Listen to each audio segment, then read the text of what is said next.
are the pillars of society, the key to sustainable growth and quality of life in the family. The role of women has evolved from a homemaker to working professional. But balancing household and career drains a lot of physical and mental energy, and they fall prey to several health complications. Are you aware that 1 in 5 women have PCOS? If it's not controlled in the beginning, then there might be serious complications. Obesity, bone and joint pain, diabetes, blood pressure, depression, and anxiety. That's why our revolutionary women centric product, iCare, has been introduced, keeping in mind their well being. Who cares about others? This peach flavored wellness drink is a unique natural formulation derived from the basics of Ayurveda and scientifically validated with Incumin fusion. It consists of boswellia, asparagus, valeria, and bioavailable curcumin as its key ingredient. Eye Care is a nutritional supplement created exclusively for women above 35 years of age. Regular intake can revitalize your holistic health. Let's celebrate healthy womanhood every day. Amrapali युवराज स्वर्णसेन के साथ आखेट के लिए जंगल गई थी, लेकिन मासूम जानवरों को मारना उसे पसंद नहीं था। उसने युवराज स्वर्णसेन से आखेट के लिए मना किया, लेकिन फिर भी गलती से उसके हाथ से तीर छूटकर एक खरगोश को जा लगा। आम्रपाली घायल खरगोश को देखकर विचलित हो उठी। वो युवराज द्वारा दी गई औषधि उस पर लगा ही रही थी कि तभी उसे एहसास हुआ कि उसके सामने कुछ है। उसने जब अपने सामने देखा तो झाड़ियों के बीचों बीच 2 सुनहरी आंखें उसे देख रही थी। उसने खरगोश को धीरे से जमीन पर छोड़ा और युवराज को आंखों से इशारा किया। वो बताना चाह रही थी कि वहां अवश्य कोई भयानक जानवर है, लेकिन युवराज समझ नहीं पाए। वो उलझन में आते हुए बोले, क्या हुआ आम्रपाली, तुम्हारे चेहरे का रंग क्यों उड़ गया? आम्रपाली ने उन्हें हाथ से इशारा करके चुप रहने के लिए कहा और एक बार फिर उस झाड़ी की तरफ इशारा किया। युवराज स्वर्णसेन समझ नहीं पा रहे थे, इसलिए उन्होंने कहा, आम्रपाली क्या हुआ, तुम मुख से कुछ बोल क्यों नहीं रही हो? तुम्हारे इशारे हमारी समझ के बाहर है। आम्रपाली बिना हलचल किए धीरे से खड़ी होकर युवराज से धीमे स्वर में कहती है, वहां कुछ है। युवराज स्वर्णसेन इस बात को मानने के लिए तैयार नहीं थे, इसलिए आम्रपाली की बातों को नजरअंदाज करते हुए उन्होंने कहा, आम्रपाली आप बेवजह डर रही हैं। यहाँ कोई भी ऐसा जानवर नहीं जिससे हमें नुकसान हो सके। हमने कल ही इस क्षेत्र के बारे में सारी जानकारी जुटा ली थी। उन्होंने इतना कहा ही था कि अचानक उन झाड़ियों के बीच से छलांग लगाता हुआ एक शेर उन दोनों के बीच में आकर खड़ा हो गया। इधर वैशाली में सम्राट बिंबिसार वैशाली के राजा से मिलने के लिए जा रहे थे। तभी अंतेनाग ने उन्हें आम्रपाली के बारे में बताया कि वो युवराज स्वर्णसेन के साथ आखेट पर गई हैं। सम्राट बिंबिसार ने जब ये सुना तो हैरानी भरे स्वर में कहा, आम्रपाली वो भी आखेट के लिए गई है? ऐसा नहीं हो सकता अंतेनाग। जो स्त्री अपने शत्रु के लिए भी सकारात्मक विचार रखती हो, वो भला किसी मासूम जानवर का शिकार कैसे कर सकती है? तुमने सुनने में कोई गलती करी होगी। भला वो युवराज स्वर्णसेन के साथ आखेट पर क्यों जाएंगी? अवश्य आम्रपाली कहीं और गई होंगी, अंतेनाग ने कहा। परंतु सम्राट, हमारे गुप्तचरों ने हमें यही बताया है। वो भला झूठ क्यों कहेंगे? सम्राट ने आगे बढ़ते हुए कहा, चलो पहले राजमहल चलते हैं, वहीं पता चलेगा आम्रपाली कहाँ गई है। इसके बाद वो दोनों वैशाली के राजा से मिलने के लिए चले गए। वही राजमहल में जब रानी को ये बात पता चली कि आम्रपाली और युवराज स्वर्णसेन एक साथ आखेट पर गए हैं तो उनका गुस्सा उमड़ पड़ा। वो गुस्से में तमतमाते हुए कहती हैं, आम्रपाली तुम ऐसे नहीं कर सकती। तुम हमारे पुत्र को हमसे दूर कर रही हो। हम तुम्हारी परछाई भी अपने पुत्र पर नहीं पड़ने देना चाहते, फिर तुम ऐसा कैसे कर सकती हो? महारानी पागलों की तरह व्यवहार कर रही थी, क्योंकि उनका हृदय अपने पुत्र को लेकर विचलित था। कोई भी माँ अपने पुत्र को इस तरह से नहीं देख सकती कि उसका पुत्र किसी नगरवधू के बारे में सोचे। और आज तो आम्रपाली और युवराज स्वर्णसेन अकेले जंगल में थे। इधर राजा ने अपनी सभा बुलवा रखी थी। उनके पास सम्राट बिंबिसार का संदेश पहले ही पहुंचा दिया गया था कि कलिंग के व्यापारी भानु प्रताप राजा से मिलना चाहते हैं। सम्राट बिंबिसार और अंतेनाग दोनों ही वेश बदलकर राजा के समक्ष पहुंचे। राजा ने उनका भव्य स्वागत किया और सभा में बैठने के लिए उचित स्थान भी दिया। इसके पश्चात राजा ने उन दोनों का परिचय पूरी सभा से करवाया और कहा, आज से पूर्व कभी भी कलिंग देश से कोई भी व्यापारी ने वैशाली की नगरवधु के लिए इतना कुछ नहीं किया। हमें प्रसन्नता है कि आप हमारे राजमहल पधारे। इससे आगे राजा कुछ और कहते सम्राट बिंबिसार ने अपने स्थान से उठते हुए कहा, बीच में बोलने के लिए क्षमा चाहते हैं महाराज, परंतु आपकी बातों में सुधार करते हुए हम कुछ कहना चाहते हैं। हमने जो भी कुछ किया है किसी नगरवधु के लिए नहीं किया, बल्कि एक स्त्री के सम्मान के लिए किया है। कोई एक उपहार देकर उस स्त्री के साथ अपनी मनमानी करे, ये हमारी बर्दाश्त के बाहर था। किसी पुरुष के एक नगरवधु के लिए ऐसे विचार सुनकर वहां मौजूद सभी मंत्रीगण हैरान हो गए। तभी राजा ने कहा, भानु प्रताप जी, हम आपकी भावनाओं को समझते हैं, पर इस कानून की भी एक अपनी वजह है, इसलिए हमें नगरवधु का पद रखना ही पड़ा। सम्राट बिंबिसार ने तुरंत कहा, आपकी क्या वजह है यह हमें नहीं जानना। आप एक राजा हैं और अपने राज्य को कैसे चलाना है यह आपकी जिम्मेदारी है, परंतु हम इतना जरूर जानते हैं कि यदि हमारे सामने किसी स्त्री के सम्मान को ठेस पहुंचेगी तो हम उसे रोकने की पूरी कोशिश करेंगे, और हमने वही किया। वहां उपस्थित महामंत्री जी ने सवाल करते हुए सम्राट से पूछा, एक तरफ आप कहते हैं कि आप स्त्रियों का सम्मान करते हैं, इसलिए आपने ये उपहार भिजवाए ताकि नगरवधु से कोई और ना मिल सके, फिर आप यहाँ क्या करने आए हैं?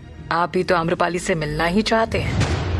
सम्राट बिंबिसार ने उनका जवाब देते हुए कहा, यदि आपको ऐसा लगता है कि हम आम्रपाली से मिलने के लिए उपहार भेज रहे हैं तो ये आपका भ्रम है। हम चाहते तो बाकियों की तरह उपहार देकर आम्रपाली से बहुत पहले ही मिल चुके होते, परंतु अब हम ऐसा नहीं करेंगे। हमारे लिए उनका सम्मान सर्वोपरि है। तभी राजा ने सम्राट से कहा, आप हमें अपने आने का उद्देश्य बताएंगे महाशय? सम्राट बिंबिसार ने बड़ी ही सहजता के साथ कहा, हमने आपसे पहले भी कहा था कि आपको आम्रपाली की सुरक्षा का ध्यान रखना है, परंतु एक बार फिर आम्रपाली पर आक्रमण हुआ है। महाराज, हमें इसका उत्तर चाहिए, आखिर इतनी सुरक्षा के बावजूद आम्रपाली सुरक्षित क्यों नहीं है? सम्राट के सवाल से राजा की नजरें झुक गईं, लेकिन फिर भी उन्होंने जवाब देते हुए कहा, इसके लिए हम खुद क्षमा प्रार्थी हैं, परंतु ये बात आप भी अच्छी तरह से जानते हैं कि बाहर के शत्रु से बचा जा सकता है, परंतु जब शत्रु घर में बैठा हो तो उसे पहचान पाना मुश्किल हो जाता है। परंतु आप निश्चिंत रहिए, जल्द ही इस बात का पता चल जाएगा कि आखिर ये सब कौन कर रहा है, और अब उसकी सजा केवल और केवल मृत्यु दंड होगी। इसके बाद सम्राट बिंबिसार ने राजा से कहा, यह हम पहले भी सुन चुके हैं महाराज, परंतु इस बार हमें इस बात की पुष्टि चाहिए। हम भी देखना चाहते हैं कि वैशाली के राजा अपनी बातों पर कितने खरे उतरते हैं। क्या वाकई आम्रपाली इस बार सुरक्षित रहेगी? वैशाली के राजा ने कहा, राजा के लिए उसका वचन ही सब कुछ होता है। हम आपको वचन देते हैं कि अब आम्रपाली पर किसी भी तरह का कोई भी प्रहार नहीं होगा। वो सुरक्षित रहेंगे और इसकी जिम्मेदारी हमारी है। हमें आपसे यही सुनना था, परंतु यदि आप अपना वचन निभाने में असमर्थ साबित होते हैं तब आप क्या करेंगे? सम्राट ने जैसे ही ये कहा, पूरी सभा में हल्ला मच गया। लेकिन यहाँ पर सवाल राजा के अस्तित्व का भी था और उनके वचन का भी, जिस वजह से वहां उपस्थित कोई भी व्यक्ति कुछ ना कह सका। कुछ देर तक सोचने के बाद राजा ने कहा, ठीक है, यदि हम अपना वचन निभाने में असमर्थ साबित हुए तो हम स्वयं आम्रपाली को नगरवधु पद से मुक्त कर देंगे। राजा के मुख से सुनकर सम्राट बिंबिसार के होठों पर मुस्कान आ गई। उन्होंने अपने मन में कहा, महाराज, आपकी विफलता ही आपकी मजबूरी का कारण बन रही है। अब दोनों ही परिस्थिति में आम्रपाली हमारी होगी। कुछ देर बाद सभा समाप्त होने की घोषणा हुई और सम्राट बिंबिसार अंतेनाग के साथ राजमहल के बाहर आ गए। तभी सम्राट ने किसी को कहते हुए सुना कि पहली बार कोई नगरवधु आखेट के लिए अपने महल से बाहर जा पाई है। ये सुनते ही सम्राट बिंबिसार विचलित हो उठे। उन्होंने कहा, इसका मतलब ये सत्य है कि आम्रपाली युवराज स्वर्णसेन के साथ जंगल गई हैं, परंतु युवराज के साथ क्यों गई? ये ख्याल आते ही उन्होंने तुरंत अंतेनाग से कहा, अंतेनाग, आम्रपाली जिस भी तरफ गई है उधर ही चलो। परंतु सम्राट, हमें मगध के लिए निकलना है, अंतेनाग ने असमंजस्य में आते हुए कहा। सम्राट किसी गहरी सोच में डूबे हुए थे। उन्होंने कहा, नहीं, पहले हम आम्रपाली से मिलेंगे, फिर हम कहीं और जाएंगे। सम्राट अंदर ही अंदर युवराज स्वर्णसेन को लेकर जलन महसूस कर रहे थे।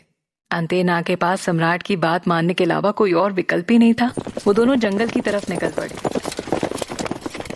इधर जंगल में युवराज स्वर्णसेन और आम्रपाली अपने सामने शेर को देखकर घबरा गए थे।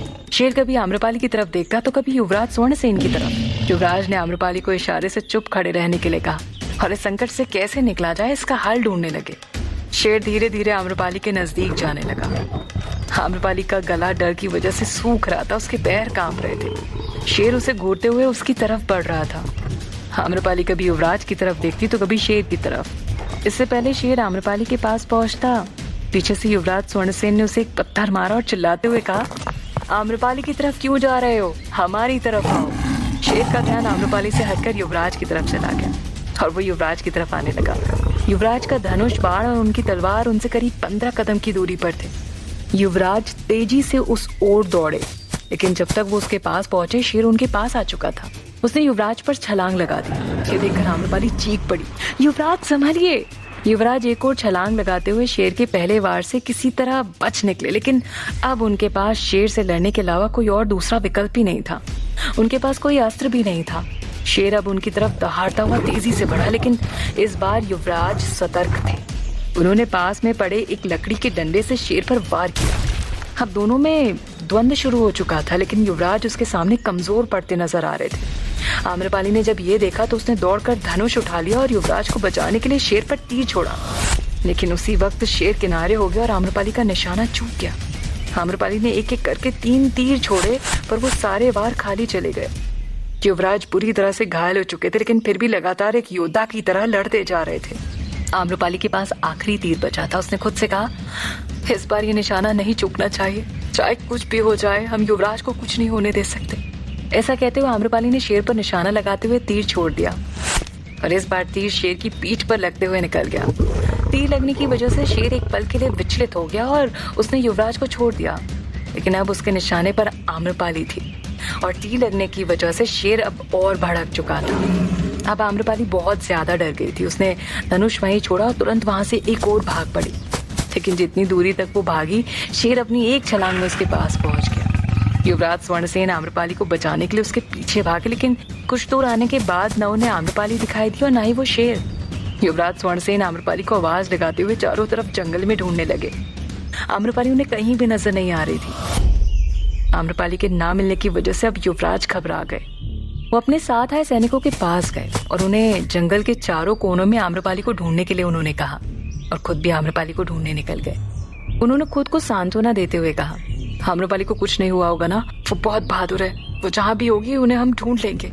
ऐसा कहते हुए युवराज वापस आम्रपाली को आवाज लगाते हुए उसे ढूंढने लगे। उसी वक्त सम्राट बिंबिसार और अंतेनाग भी उसी जंगल में पहुंच गए थे। जब वो कुछ दूर जंगल के अंदर गए तो उन्हें वैशाली के सैनिक दिखाई पड़े। सम्राट उन्हें देखकर हैरानी में आ गए और अंतेनाग से कहते, ये वैशाली के सैनिक इधर उधर किसे ढूंढ रहे हैं? अंतेनाग ने कहा, अभी पता चल जाएगा सम्राट। ये कहकर अंतेनाग ने तुरंत एक सैनिक को आवाज लगाई और उससे पूछा, आप लोग यहाँ क्या ढूंढ रहे हैं? उस सैनिक ने उन्हें कुछ भी नहीं कहा, क्योंकि युवराज स्वर्णसेन ने पहले ही सभी को कुछ भी बताने के लिए मना कर दिया था, इसलिए वो वहां से बिना कोई जवाब दिए चला गया।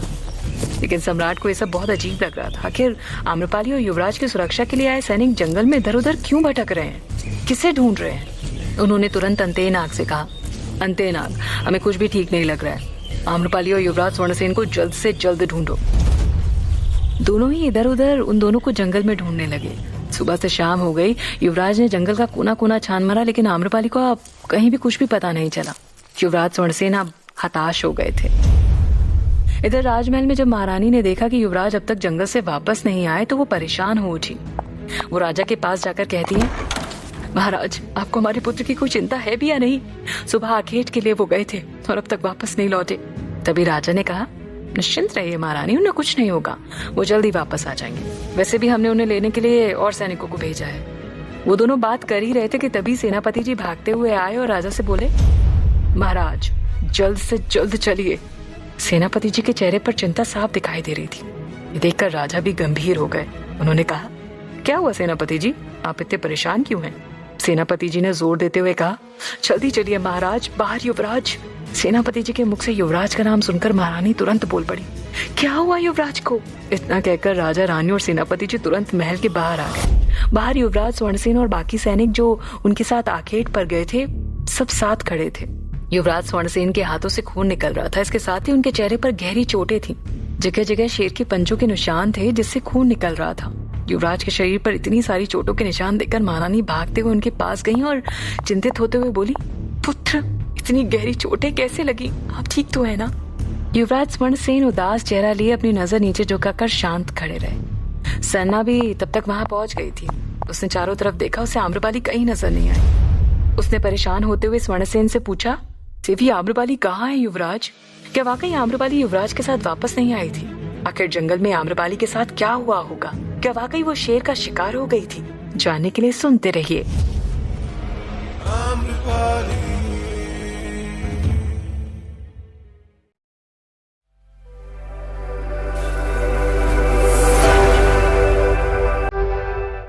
Women are the pillars of society, the key to sustainable growth and quality of life in the family.